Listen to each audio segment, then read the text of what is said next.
সর্বক্ষেত্রে জয়ী হতে হবে এমন কোনো কথা নেই।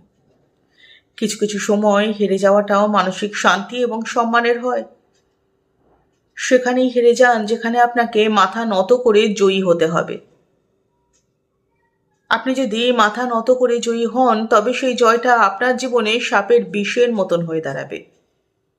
প্রতি মুহূর্তে আপনাকে দংশন করবে, আর প্রতিনিয়ত আপনাকে সেই মারণ যন্ত্রণা ভোগ করতে হবে। আপনি কোনো সময় মাথা তুলে দাঁড়াতে গেলেই ঠিক সেই চোখগুলোই আপনাকে এসে আবারও হেরে যাওয়ার ভয় দেখাবে, আপনাকে প্রতি মুহূর্তে চোখ রাঙাবে। আপনি কোথাও বাঁচতে ভুলে যাবেন। তাই হেরে যান সেখানে যেখানে আপনাকে মাথা নত করে জিততে হবে।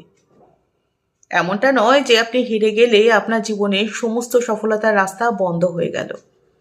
আপনার যখন ইন্টেনশন পিওর থাকবে, তখন সৃষ্টিকর্তা আপনার সামনে তার চাইতে দ্বিগুণ সফলতার রাস্তা তিনি স্বয়ং খুলে দেবেন।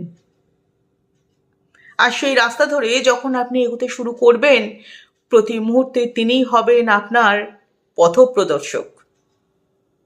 আপনি যেখানে হোঁচট খাবেন, ঠিক সেই জায়গা থেকেই স্বয়ং সৃষ্টিকর্তা আপনাকে আবারও নতুন করে করতে শুরু করবেন, আর আপনি তখন একজন সফল মানুষ তৈরি হবেন।